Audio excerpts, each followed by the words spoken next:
Hello दोस्तों, इस video में हम बैंक ऑफ महाराष्ट्र के रेगुलर सेविंग्स अकाउंट्स को डिस्कस करेंगे। दोस्तों, ये वही सेविंग्स अकाउंट होता है जब आप बैंक ऑफ महाराष्ट्र के किसी भी ब्रांच में जाते हो अपना एक सेविंग्स अकाउंट ओपन करवाने के लिए, तो बेसिकली आप लोगों को यही सेविंग्स अकाउंट ओपन करके दिया जाता है।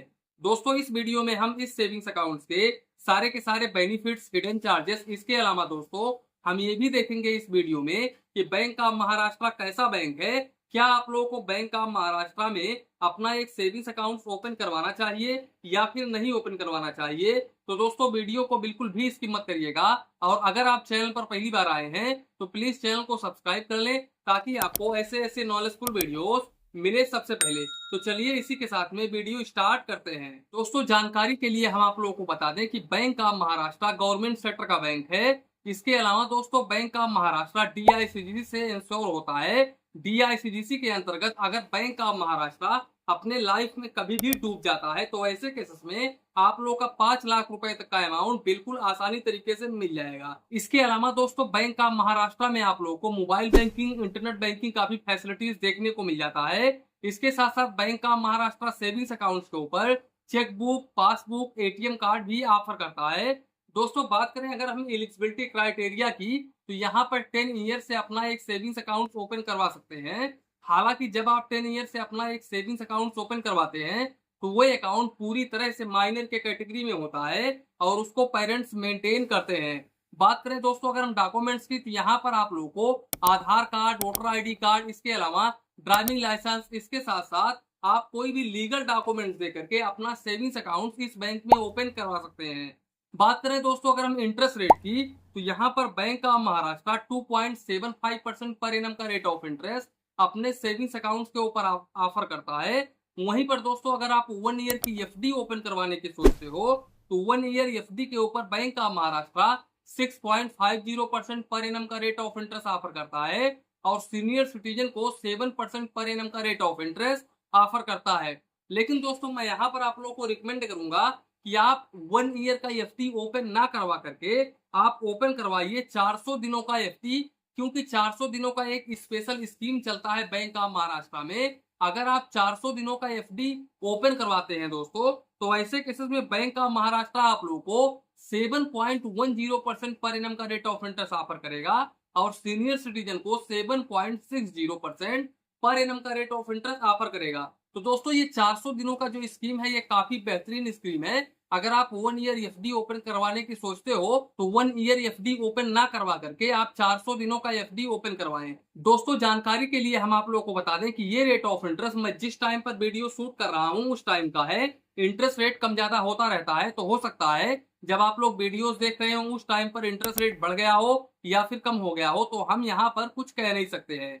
बात करें दोस्तों अगर हम मिनिमम बैलेंस की, तो यहाँ पर आप लोगों को बैंक ऑफ महाराष्ट्र में रूरल में 500 रुपए, सेमी अर्बन में 1000 रुपीज, अर्बन और मेट्रो सिटीज में आप लोग को 2000 रुपीज MAB यानी कि मंथली एवरेज बैलेंस मेंटेन करना होता है। और अगर आप इस बैलेंस को मेंटेन नहीं करते हैं तो ऐसे केसेस में रूरल एरिया के कस्टमर्स को मैक्सिमम 20 रुपए प्लस GST, वहीं पर सेमी अर्बन के कस्टमर्स को मैक्सिमम 50 रुपए प्लस GST, वहीं पर अर्बन और मेट्रो सिटीज के कस्टमर्स को मैक्सिमम 75 रुपए प्लस GST मंथली बेसिस पर चार्जेस देना होता है दोस्तों।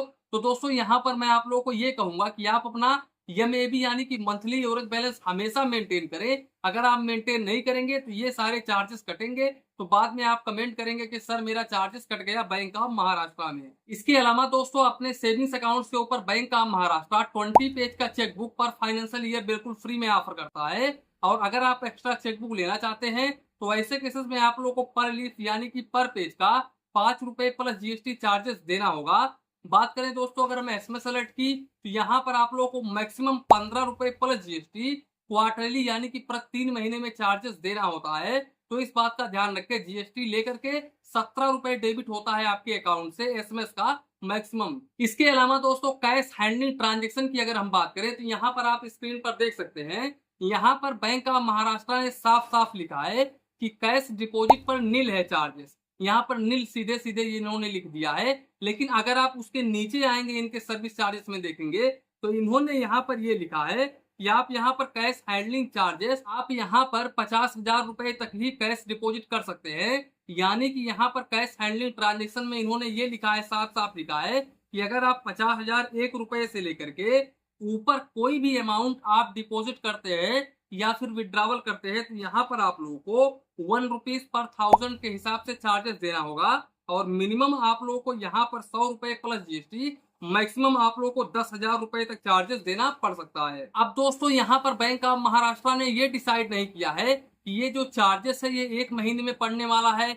इन्होंने यहाँ पर टाइम लिमिट एक सेट नहीं करके रखा है कि एक दिन में व्यक्ति कितना डिपॉजिट कर सकता है, कितना निकाल सकता है। यहाँ पर डिपॉजिट में इन्होंने नील लिखा है, इसके अलावा विड्रॉवल में भी नील लिखा है।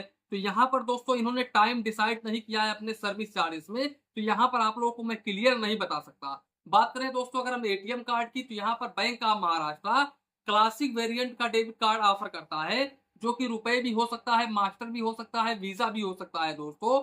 इसके अलावा दोस्तों अगर हम इस डेबिट कार्ड के एनुअल चार्जेस की बात करें तो यहाँ पर आप लोगों को ₹200 प्लस जीएसटी चार्जेस देना होता है। और वहीं पर अगर हम इस डेबिट कार्ड के लिमिट को डिस्कस करें तो आप ₹25,000 पर डे निकाल सकते हैं और यहाँ पर ₹50,000 तक आप ऑनलाइन यानी कि ई कॉमर्स ट्रांजेक्शन कर सकते हैं। बात करें दोस्तों अगर हम काउंट ऑफ ट्रांजेक्शन की, तो आप इनके ओन बैंक के एटीएम से मंथली 5 बार पैसे निकाल सकते हैं, यानी कि 5 बार फाइनेंशियल और नॉन फाइनेंशियल ट्रांजेक्शन आप कर सकते हैं। और दूसरे बैंक के एटीएम से मंथली 5 फाइनेंशियल और नॉन फाइनेंशियल ट्रांजेक्शन कर सकते हैं। वहीं पर मेट्रो सिटी से आप 3 फाइनेंशियल और नॉन फाइनेंशियल ट्रांजेक्शन कर सकते हैं।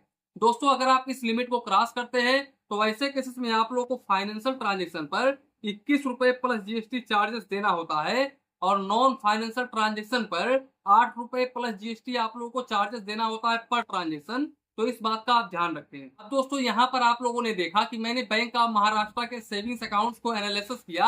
अब यहाँ पर दोस्तों अगर हम देखें कि बैंक ऑफ महाराष्ट्र कैसा बैंक है, तो दोस्तों अगर हम कस्टमर रिव्यू को देख करके चलें तो यहाँ पर कस्टमर का जो रिव्यू आया है हमारे चैनल पर वो ये आया है कि बैंक ऑफ महाराष्ट्र इतने अच्छे लेवल का बैंक नहीं है। बैंक ऑफ महाराष्ट्र काफी ज्यादा सर्विस चार्जेस डिडक्ट करता है अपने कस्टमर से। ये लोगों का रिव्यू आया है, मैं नहीं बोल रहा हूँ, यहाँ पर लोगों का ये रिव्यू आया है। इसके अलावा दोस्तों लोग बोलते हैं कि बैंक ऑफ महाराष्ट्र में जल्दी काम नहीं होता है, लेकिन अगर आप मेरी खुद की ओपिनियन मांगोगे तो बैंक ऑफ महाराष्ट्र में बहुत जल्दी काम होता है। हालांकि अगर आप दूसरे स्टेट से हो और आप बैंक ऑफ महाराष्ट्र में सेविंग्स अकाउंट ओपन करवाने के लिए जा रहे हो और आप दूसरे स्टेट में जा रहे हो, तो यहाँ पर दोस्तों वो लोग अपनी मनमानी करते हैं, जल्दी अकाउंट ओपन नहीं करते हैं, बोलते हैं ये बिल लाओ वो बिल लाओ, यानी कि लोकल एड्रेस लाओ। लोकल एड्रेस का एक प्रॉपर प्रूफ होना चाहिए, तभी आप इस बैंक में अपना सेविंग्स अकाउंट ओपन करवा सकते हैं। हालांकि दोस्तों अगर आप मेरी खुद की ओपिनियन मांगोगे तो ये भी एक एवरेज बैंक है। मैं यहाँ पर आप लोगों को ये भी नहीं कह सकता हूँ कि ये बहुत ही शानदार लेवल का बैंक है, और मैं यहाँ पर आप लोगों को ये भी नहीं कह सकता हूँ कि बैंक ऑफ महाराष्ट्र बहुत बेकार बैंक है। यानी कि ये एक एवरेज बैंक है हर बैंक की तरह दोस्तों। तो आप यहाँ पर चाहें तो अपना सेविंग्स अकाउंट ओपन करवा सकते हैं। और अगर सिक्योरिटी की बात करें तो सिक्योरिटी तो हर बैंक में 5 लाख रुपए तक ही होता है। तो दोस्तों यही था आज का वीडियो, इसी के साथ में वीडियो समाप्त करते हैं। वीडियो पसंद आया हो तो प्लीज वीडियो को एक लाइक करिए और अपने चैनल फाइनेंस बैंकिंग को सब्सक्राइब करिए। मन में कुछ डाउट हो, कंफ्यूजन हो तो प्लीज कमेंट करिए। धन्यवाद, मिलते हैं नेक्स्ट वीडियो में।